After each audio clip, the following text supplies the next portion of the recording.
राहुल गांधी ने बताया क्यों बीजेपी के सामने चुनाव नहीं जीत पा रही हैं कांग्रेस और दूसरी सारी पार्टियां। नमस्कार, न्यूज़ आईएम में एक बार फिर से आपका स्वागत है। कांग्रेस पार्टी के पूर्व अध्यक्ष राहुल गांधी ने कहा कि सिर्फ उनकी पार्टी ही नहीं बल्कि बीएसपी, एसपी और एनसीपी जैसी पार्टियां भी भारतीय जनता पार्टी से मुकाबला नहीं कर पा रही है। राहुल गांधी ने इसकी वजहों का जिक्र करते हुए कहा कि बीजेपी ने देश के संस्थागत ढांचे पर कब्जा कर लिया है, साथ ही उसके पास वित्तीय और मीडिया प्रभुत्व है। हार्वर्ड कैनेडी स्कूल के एक ऑनलाइन कार्यक्रम में शिरकत करते हुए राहुल गांधी में असम में बीजेपी नेता की कार में ईवीएम मिलने की घटना का भी जिक्र किया। राहुल गांधी ने कहा, इस देश के संस्थागत ढांचे पर पूरी तरह से कब्जा जमा लिया गया है। बीजेपी के पास पूर्ण वित्तीय और मीडिया प्रभुत्व है। केवल कांग्रेस ही नहीं बल्कि बीएसपी, एसपी, एनसीपी भी चुनाव नहीं जीत पा रही है। राहुल ने आगे कहा, चुनाव जीतने के लिए मुझे संस्थागत ढांचे की ज़रूरत है।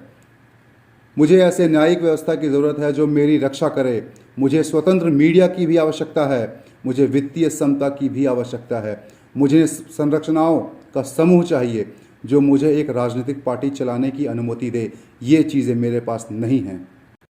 लाइव सेशन में राजदूत निकोलस बर्न्स के साथ बातचीत करते दौरान राहुल गांधी ने असम में ईवीएम पर हुए विवाद का भी जिक्र किया और कहा, हमारे लिए जो कैंपेन चलाते हैं वो वीडियो भेज रहे हैं जिसमें प्रत्याशी की कार में वोटिंग मशीन मिली है जो बीजेपी के ही हैं, लेकिन नेशनल मीडिया में ऐसा कुछ भी नहीं दिखाया जा रहा है। कांग्रेस की चुनावी असफलता और आगे की रणनीति के बारे में पूछे जाने पर राहुल गांधी ने कहा, हम आज ऐसी स्थिति में आ चुके हैं जहां वो संस्था जिसे हमारी रक्षा करनी थी वो हमारी रक्षा नहीं कर रही है।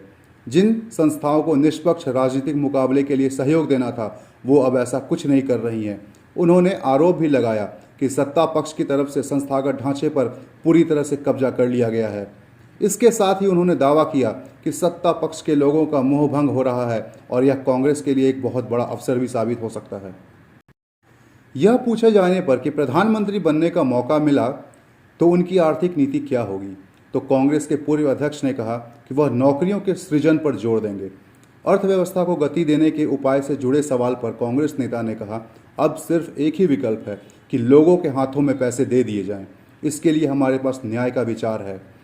उन्होंने चीन से बढ़ते वर्चस्व की चुनौती के बारे में पूछे जाने पर यह कहा कि भारत और अमेरिका जैसे लोकतांत्रिक मूल्यों के साथ ही समृद्धि और विनिर्माण क्षेत्र में विकास से बीजिंग की चुनौती से हम निपट सकते हैं। हमें उम्मीद है कि आपको हमारा ये वीडियो पसंद आया होगा, तो कृपया शेयर, लाइक और सब्सक्राइब ज़रूर करें। धन्यवाद।